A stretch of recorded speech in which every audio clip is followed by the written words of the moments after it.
नमस्कार दोस्तों, मैं हूं आपका दोस्त आचार्य गौरव और आज हम बात करने वाले हैं सूर्य का कर्क राशि में गोचर। देखिए, कर्क राशि के अंदर सूर्य का गोचर हर साल यानी जुलाई के महीने में सूर्य कर्क राशि में गोचर करते हैं। 30 दिनों का समय एक राशि के अंदर व्यतीत करते हैं। सूर्य का जो कर्क राशि में गोचर है ये विशेष क्यों है? सबसे पहले आप इसको समझिए। आपने ये कहीं ना कहीं सुना जरूर होगा कि साल की 12 संक्रांत होती है। सूर्य हर महीने एक राशि में राशि परिवर्तन करते हैं जो उस राशि की संक्रांत होती है। सबसे विशेषकर संक्रांत मानी जाती है मकर संक्रांत। इसके बारे में आपने जरूर सुना होगा। मकर संक्रांत के दिन दान करना, बहुत ज्यादा पुण्य का काम करना।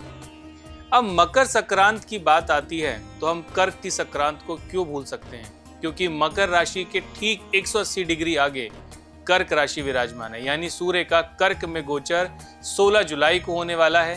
रात्रि का समय रहने वाला है 11:44 का और ये जो परिस्थितियां हैं सीधी दृष्टि मकर राशि पे सूर्य की पड़ने वाली है। मैं हमेशा से कहता हूं सूर्य जो है वो हमारी लाइफ में ऑरा प्रदान करते हैं, हमारी आत्मा है, हमारा प्रभाव है, हम समाज के आगे कैसा दिखते हैं। अगर देश और दुनिया को समझा जाए तो सबसे सर्वोच्च लोग ये सूर्य से देखे जाते हैं। हमेशा से मैं समझाता हूं आपको, इसी चीज को आप समझिएगा कि सूर्य सबसे श्रेष्ठ है। जिनका सूर्य सबसे स्ट्रांग है, उनका ऑरा, उनका प्रभाव, समाज के अंदर मान प्रतिष्ठा, समाज के अंदर उनकी वैल्यू, लोग उनको फॉलो करते हैं, पसंद करते हैं, ये सूर्य देता है। और सूर्य की कमजोरी इसका बिल्कुल उलट होता चला जाता है। तो अब सूर्य का कर्क राशि में गोचर 16 जुलाई को होने वाला है। कर्क राशि यानी ये चंद्रमा की राशि है, एक जलीय तत्व राशि है। और यहां पर जैसे ही सूर्य का गोचर आता है यानी हमारा मन और हमारी आत्मा का मेल, आप ऐसे समझ सकते हो, यानी सूर्य आत्मा और चंद्रमा मन। ये परिस्थितियां बहुत ज्यादा बदलाव लेकर आने वाली हैं। किस प्रकार? लोग इमोशंस के साथ कनेक्ट होंगे अगर इस दौरान हम चीजों को समझे। जैसे कि जुलाई में आप देखो कि बारिश का बहुत अधिक होना, कहीं ना कहीं बारिश से संबंधित बीमारियों का भी उल्लेख होता है। और हमारे मन के अंदर जो विचार हैं, हालांकि ये हो सकता है आपकी दशाएं अलग हो, गोचर अलग हो, लेकिन हमारे मन के अंदर आत्मा और मन का कनेक्शन ये समय बहुत स्ट्रांग होने वाला है।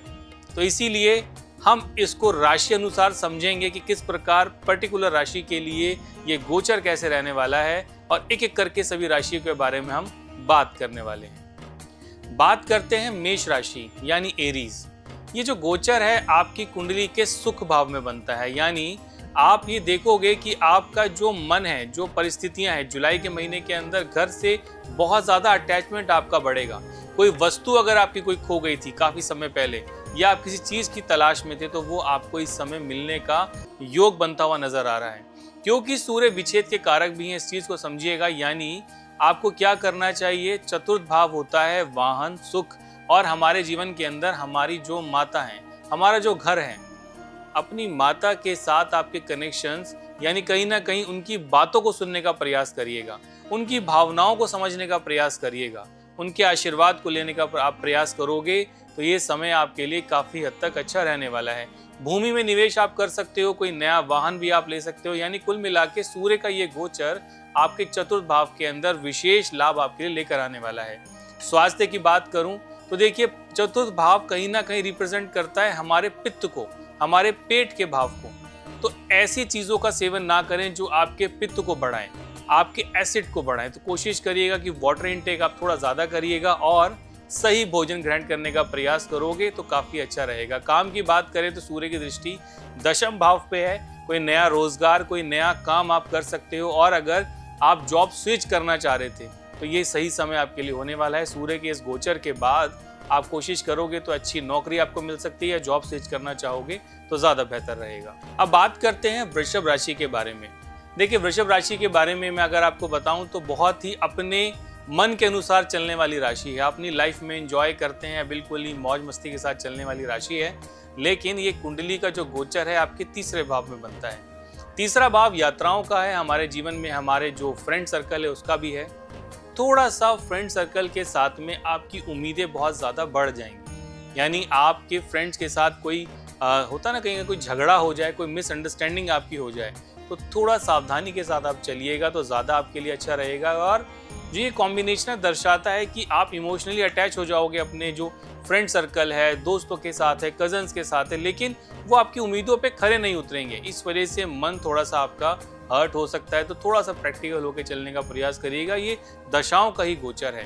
भाग्य का सपोर्ट बहुत अच्छा इस समय मिलने वाला है। कोई नया काम अगर आप करना चाह रहे थे, बहुत अच्छा अचीवमेंट मिलेगा। और अगर आप छोटे हो, आपके माता पिता अगर वर्किंग है, आपके पिता वर्किंग है, तो उनको इस समय जुलाई का महीना विशेषकर बहुत अच्छा उनके लिए रहने वाला है। सूर्य पिता को रिप्रेजेंट करते हैं और आपके नवम भाव को देख रहे हैं, तो भाग्य का सपोर्ट, पिता का प्रमोशन, पिता के साथ में जो रिलेशन है काफ़ी अच्छे रहेंगे और पिता की तरक्की, यानी कुल मिला के आपकी तरक्की भी यहाँ पे डिसाइडेड होती हुई चल रही है। यात्राओं का सुख यहाँ पे मिलने वाला है, इसका विशेष लाभ उठाइएगा। और मैं हमेशा से कहता हूँ कि देखिए, तीसरा भाव जो है ये कहीं ना कहीं हमारे जीवन के अंदर जो कहते हैं ना कि हमारे कजन्स के साथ में, रिलेशंस के साथ में थोड़ा प्रैक्टिकल होकर अगर आप चलोगे तो आपके लिए अच्छा रहेगा। सावधानी के साथ आप चलिएगा। अब बात करते हैं यहाँ पर हम मिथुन राशि के बारे में। मिथुन राशि के बारे में अगर मैं आपको बताऊं तो देखो, जुलाई के महीने में ही बुध भी आपकी राशि में गोचर करने वाले हैं। और अगर सही से समझा जाए तो आपकी कुंडली के अंदर मंगल 12वें भाव में गोचर कर रही है। ये जुलाई का ही महीना है। अब आपको क्या देखना है, यहाँ पर दूसरे भाव के अंदर सूर्य का गोचर होना। दूसरे भाव में जैसे ही सूर्य का गोचर होगा, दूसरा भाव क्या रिप्रेजेंट करता है? कुटुंब है, हमारी आंखें हैं, हमारा कहने का तरीका है। अच्छे सिंगर भी दूसरे भाव से देखे जाते हैं। अब यहाँ पर देखा जाता है कि कुंडली में दूसरे भाव में जैसे ही आएगा, यानी आपके जो फाइनेंशियली क्राइसिस हैं, जुलाई का महीना अगर आप थोड़ा सा प्रयास करोगे, थोड़ी मेहनत करोगे, आपके फाइनेंशियली क्राइसिस समाप्त होने वाले हैं। यानी अगर आपने मेहनत करी, सही डायरेक्शन में प्रयास किया, तो आप पैसा जोड़ पाओगे, पैसे को सेव कर पाओगे। कुटुंब के अंदर कोई अचानक कोई परेशानी आ जाए, वहां पे आपको निवेश करना पड़े, तो मैं कहूँगा थोड़ा सा विचार सोच समझ के आप करोगे तो आपके लिए अच्छा रहेगा। और क्योंकि सूर्य विच्छेद का भी कारक है, तो कुटुंब में अपने रिलेशंस को सही तरीके से सोच समझ के आप अपने प्रेजेंट कीजिएगा। क्योंकि दूसरा भाव वाणी का भी है, तो कहूँगा कि थोड़ा सोच समझ के अगर आप बोलोगे तो ज़्यादा अच्छा रहेगा। क्योंकि मंगल आपकी कुंडली में 12वें भाव में गोचर कर रहे हैं। 12वां भाव एलिगेशंस का भी है और कोर्ट कचहरी का भी है। यानी अगर आप कोशिश करो, जैसे ही ये गोचर होगा 16 जुलाई के बाद, 16 जुलाई से अगस्त तक का ये गोचर है, अगर आपको कुटुंब का कोई विवाद है, कुटुंब के साथ तालमेल नहीं बनता, तो थोड़ा शांति से समय को निकालने का प्रयास करोगे तो अच्छा रहेगा। सूर्य की दृष्टि अष्टम भाव पे भी है। अष्टम भाव लंबी बीमारियां, लंबे कहते हैं ना, लंबे केसेस जो चलते हैं, शत्रु भी इससे देखे जाते हैं। सूर्य अष्टम भाव पे पूर्ण दृष्टि से देखने वाले हैं, यानी कुल मिला के शत्रुओं का नाश होगा। और आपके साथ में अगर कोई गलत धारणा भी रखता है, गलत विचार भी रखता है, तो ऑटोमेटिकली वो कहीं ना कहीं विफल होता हुआ चला जाएगा। अगली राशि की बात करते हैं, यानी कर्क राशि, कैंसर। ये जो गोचर है सूर्य का आपके लगन में ही है। लगन में सूर्य का होना बहुत ज़्यादा प्रभावशाली व्यक्तित्व बनाता है। अब तक ये जो गोचर था, ये गोचर बना हुआ था आपकी कुंडली के 12वें भाव में। 12वां भाव हालांकि यात्राओं का है, ट्रैवल भी है, वेस्टेज का भी है, लंबी यात्राओं का भी है, हॉस्पिटल का भी है। लेकिन 12वें भाव के बाद जैसे ही लगन में गोचर किया, ये कॉम्बिनेशन क्या बनाता है?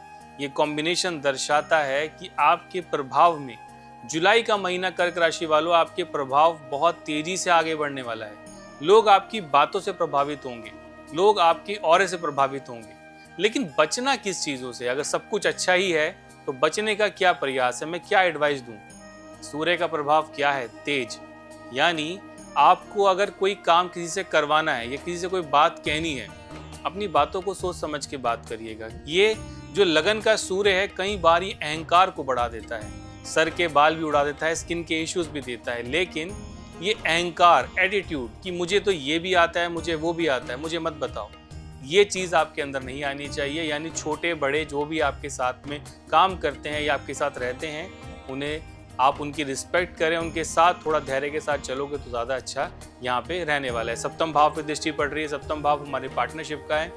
मैं कहूँगा अगर आप कोई रिश्ता ढूंढ रहे थे तो थोड़ा सा अवॉइड करने का प्रयास करोगे तो ज़्यादा अच्छा रहेगा। सूर्य की सीधी दृष्टि सप्तम भाव पे है। सप्तम भाव में मकर राशि आपकी आती है और मकर राशि में सूर्य की दृष्टि कहीं ना कहीं ये थोड़ा सा पार्टनरशिप को, या आपने गलत जगह शादी कर ली या गलत रिश्ता आपने ढूंढ लिया, हालांकि आप देख ही रहे हो, न्यूज़ में चल ही रहा है इस समय, कि किस प्रकार के जो शादियां हो रही हैं आजकल, कितने केसेस बनते जा रहे हैं, न्यूज़ के अंदर आप देख ही रहे हो। तो इसीलिए शादी को तो बहुत सोच समझ के आपको करना चाहिए। जुलाई का महीना मैं कहूँगा थोड़ा सा अवॉइड करोगे कर्क राशि वालों, ज़्यादा बेहतर रहेगा।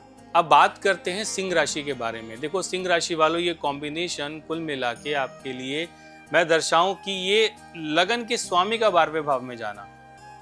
पहली चीज, लगन में आपके केतु गोचर कर रहे हैं, सप्तम भाव में राहु गोचर कर रहे हैं, शुक्र का गोचर भी जुलाई में आपके लगन में आने वाला है और चंद्रमा भी इसी दौरान जब सूर्य का गोचर होगा इसके आसपास ही रहने वाले हैं। लगन के स्वामी का 12वें भाव में जाना नेगेटिव बोला जाता है, यानी कहीं ना कहीं लगन का वेस्ट होना, लगन के बल का वेस्ट होना, लगन के प्रभाव का वेस्ट होना। लेकिन सबसे अच्छी बात क्या है, यहाँ पर बृहस्पति भी गोचर कर रहे हैं, ये चीज आपको भूलनी नहीं है।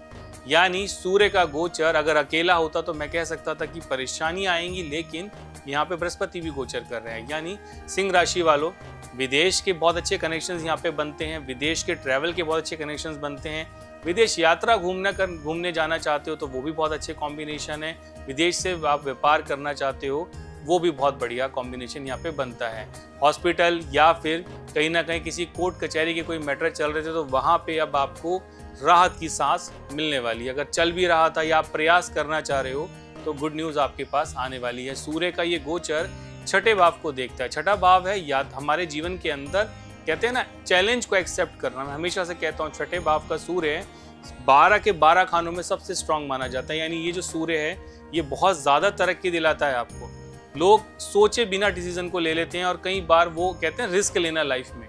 तो ये जो कॉम्बिनेशन है ये दर्शाता है कि आपकी लाइफ में ये रिस्क लेने का आपका कॉम्बिनेशन बनता है। लेकिन मैं कहूँगा सट्टे या जुए को छोड़कर अगर आप थोड़ा सा प्रैक्टिकल होके आगे बढ़ के चलोगे, प्रयास करोगे, मेहनत करोगे तो रिजल्ट इसके अच्छे मिलेंगे। विद्यार्थियों के लिए भी समय जो है बहुत ज़्यादा बेहतर होने वाला है। अब बात करते हैं हमारी जो छठी राशि है यानी कन्या राशि विर्गो। ये जो कॉम्बिनेशन है दर्शाता है आपके दशम भाव से सूर्य निकल के 11वें भाव में आ गए। हालांकि दशम भाव में भी सूर्य का कॉम्बिनेशन इतना बुरा नहीं था, लेकिन आपके 11वें भाव में जैसे ही सूर्य आ गए ये लंबी यात्राओं को दर्शा रहे हैं। आप ट्रैवल कर सकते हो, लंबी यात्राओं पे जा सकते हो और मेहनत का मल्टीपल रिजल्ट कन्या राशि वालों अब आपको मिलने वाला है। हालांकि शनि आपके सप्तम भाव में गोचर कर रहे हैं और आपकी सिंह राशि जो 12वें भाव में आती है वहां पर पहले से ही केतु विराजमान है। लेकिन ये भूलना नहीं है कि आपके गेंस भाव में यानी 11वें भाव में लाभ भाव में बृहस्पति भी गोचर कर चुके हैं जो लंबी यात्राओं को दर्शाते हैं, अच्छे प्रेम प्रसंग को दर्शाते हैं। अगर आप अनमैरिड हो तो आपकी रिश्ता अच्छा आपको मिल सकता है, कोई पार्टनर चूज कर रहे हो तो भी बहुत अच्छा कॉम्बिनेशन है, संतान की तैयारी कर रहे हो तो ये समय भी आपके लिए बहुत अच्छा रहने वाला है। बच्चों की एजुकेशन को इस क्षेत्र के अंदर भी अच्छी सफलताएं देखते हुए मिलने वाली हैं। बच्चे आपकी बात मानेंगे, सुनेंगे और कहीं ना कहीं कुल मिला के एक अनुकूल परिस्थितियां यहाँ पे कन्या राशि वालों मुझे देखते हुए मिल रही है। ऐसा मैं इसलिए कह रहा हूँ क्योंकि दशम भाव में आपकी कुंडली के दशम भाव के अंदर आपके लगन के स्वामी ही, आपकी राशि के स्वामी ही विराजमान होने वाले हैं। ये one of the best timing है नए अचीवमेंट्स के लिए, नए करियर के लिए, नए प्रोजेक्ट्स के लिए। तो इस समय को मिस होने ना दें, समय का सही प्रयोग करें। ऑल ओवर जो चीज़ें हैं कुल मिला के मेरे हिसाब से काफ़ी अच्छी यहाँ पे रहने वाली हैं। अब बात करते हैं तुला राशि के बारे में यानी लिब्रा। देखिए कुंडली कभी भी 100% नहीं चलती। कुंडली के अंदर हमें कहीं ना कहीं कुछ पॉइंट्स देखने पड़ते हैं। तुला राशि वालों के छठे भाव में शनि है, अच्छा कॉम्बिनेशन है, गलत नहीं है। लेकिन अष्टम भाव के अंदर मंगल है, ये भूलना नहीं है। इस समय मंगल गोचर कर रहे हैं अष्टम भाव में। लगन का स्वामी आपकी कुंडली के 11वें भाव में गोचर कर रहे हैं। यानी अगर मैं कहूँ कि लगन का स्वामी बहुत अच्छा है, लेकिन अष्टम भाव का जो मंगल है वो चीज़ों को यहाँ पे खराब कर रहा है। और अगर देखा जाए तो बृहस्पति और सूर्य आपकी कुंडली के अंदर दशम भाव में गोचर कर रहे हैं। तो कुल मिला के मैं ये कहूँगा ये समय मिश्रित है।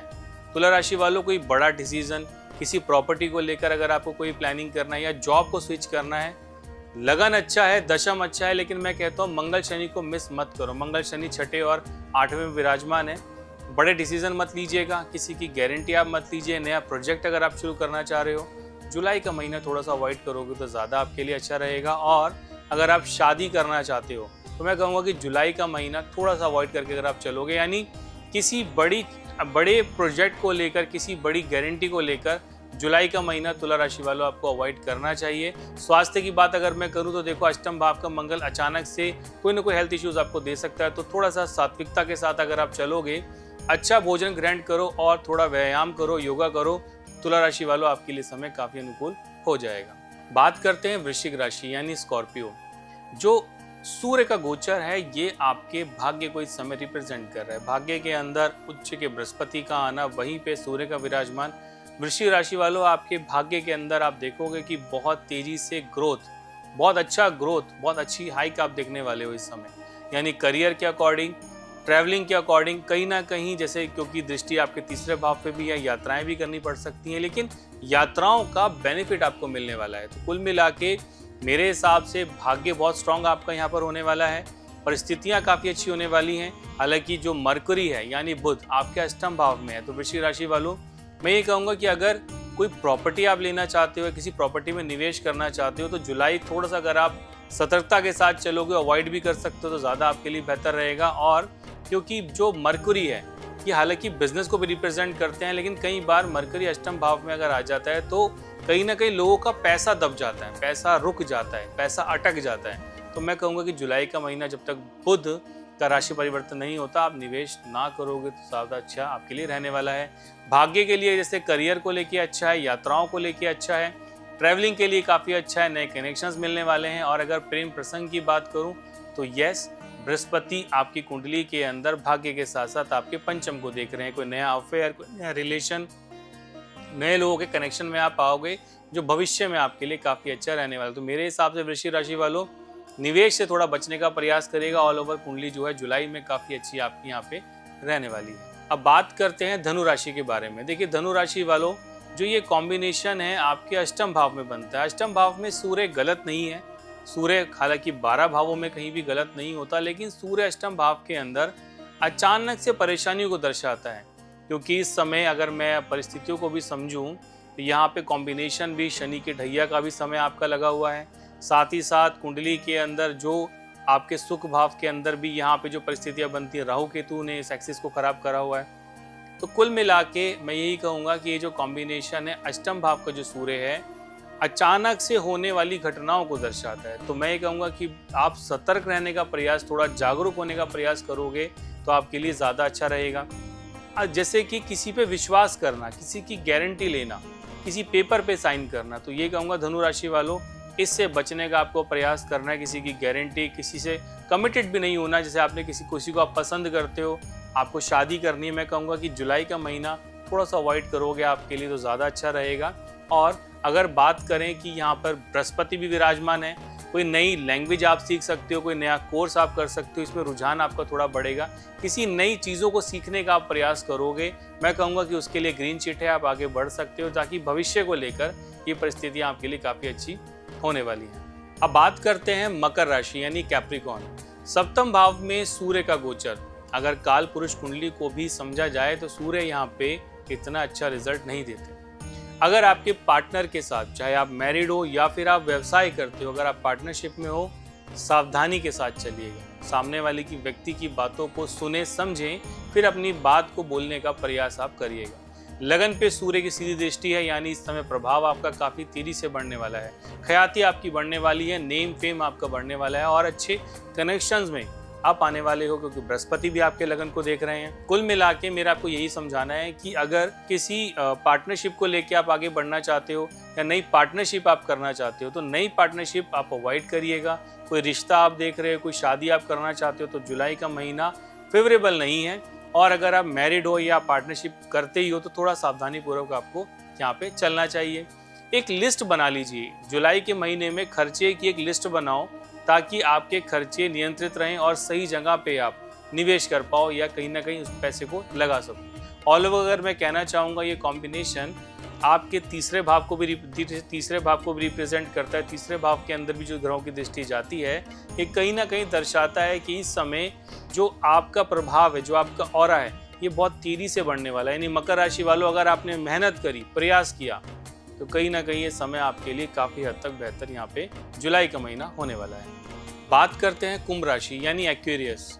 देखिए, यहाँ पर अगर मैं समझाऊँ आपको तो ये कॉम्बिनेशन दर्शाता है कि आपकी कुंडली के छठे भाव में गोचर होना सूर्य का, सूर्य छठे भाव में चैलेंज को एक्सेप्ट कराता है। हालांकि स्वास्थ्य को लेके थोड़ा बहुत दिक्कतें चल रही हैं आपकी लाइफ में या कोई ना कोई परेशानी चल रही है, तो जो क्योंकि शनि आपके कारक हैं वो कहीं ना कहीं कुछ ना कुछ लगाए रखते हैं आपकी लाइफ के अंदर। कभी बोन से रिलेटेड इश्यूज, कभी बैक से रिलेटेड इश्यूज, ये चलता ही रहता है। कभी काम में मेहनत बहुत ज़्यादा होना।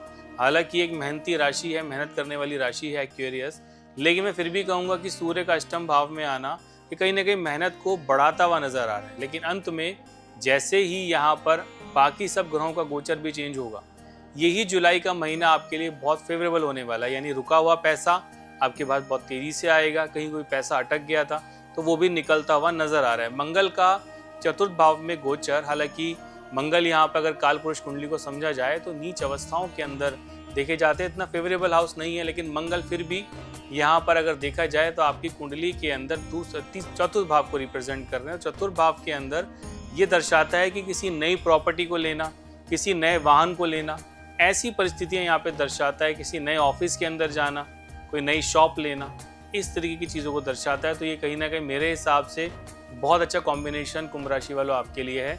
लेकिन मेहनत करनी है, प्रयास करना है ताकि उसके अच्छे बेनिफिट्स आप ले सको। बात करते हैं अंतिम राशि मीन यानी पाइसेस। आपकी कुंडली के अंदर जो ये कॉम्बिनेशन है, ये दर्शाता है कि लगन में ही शनि का विराजमान होना। काफ़ी समय से जो चीज़ें हैं वो रुकी हुई चल रही हैं, इतनी तेज़ी से गति नहीं पकड़ रही। और राहु का आपके 12वें भाव में आना, हालांकि राहु केतु का 12वें और छठे भाव का एक्सिस मेहनत को दर्शाता है। काम होगा, चीज़ें भी होंगी, लेकिन शनि थोड़ा रुक के चलेंगे। पंचम भाव के अंदर आपके सूर्य का गोचर होना ये दर्शाता है कि इस समय कुछ नए आइडियाज़ आपके मन में आएंगे।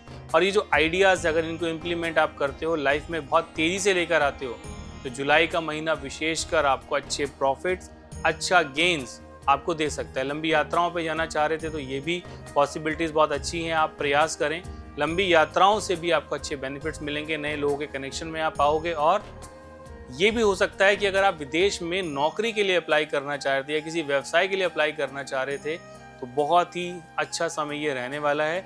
बस आपको क्या करना है, आपको मेहनत करनी है, कर्म करना है, अपने आप को प्रेजेंट करना है। अगर आप सोचते ही रहोगे तो कभी कुछ कर नहीं पाओगे। तो इसीलिए जितनी भी राशियां हैं सबको मैं यही कहूँगा कि मेहनत करें, प्रयास करें और आगे बढ़ने का प्रयास करें। अगर मैं मीन राशि की बात करूँ तो मीन राशि के लिए समय बहुत अच्छा है। आप मेहनत करें, आगे बढ़ें और जो पंचम भाव में सूर्य का गोचर है ये विशेषकर लाभ आपके लिए लेकर आने वाला है। अगर मैं लव अफेयर की बात करता हूँ, देखो लव अफेयर में थोड़ा सा बचने का प्रयास करना, किसी से कमिटमेंट करना, भविष्य को लेकर कमिटमेंट करना, थोड़ा सा उससे बचने का प्रयास करोगे तो जुलाई का महीना आपके लिए अच्छा रहेगा। और अगर शादी के लिए रिश्ता देख रहे हो, थोड़ा सा अगर मैं कह रहा हूँ कि अगर आप थोड़ा सा और रुक सकते हो तो ज़्यादा आपके लिए यहाँ पे अच्छा होने वाला है। तो ये था जुलाई के महीने के अंदर सूर्य का कर्क राशि में गोचर करना। सूर्य कर्क राशि में गोचर करेंगे तो विभिन्न प्रकार से आपकी राशियों में बदलाव आएगा। जितना भी राशिफल मैंने बताया ये चंद्र कुंडली के आधार पे है, और जो सावधानियां बताई हैं विशेषकर उनको अपनी लाइफ में लेकर आओगे तो आपके लिए काफ़ी अच्छा रहने वाला है। दोस्तों, अगर अपनी कुंडली का विश्लेषण आप कराना चाहते हो, अपनी कुंडली आप दिखवाना चाहते हो, तो नीचे जो नंबर फ्लैश होता है इस पे कॉल करके आप मुझसे बात कर सकते हो, संपर्क कर सकते हो, ताकि मैं आपकी कुंडली को आपके अकॉर्डिंग समझाऊं क्या कुंडली में कमी है, कितने बेनिफिट्स आप अपनी कुंडली के ले सकते हो। तो आज के लिए केवल इतना ही, इजाज़त दीजिएगा। नमस्कार।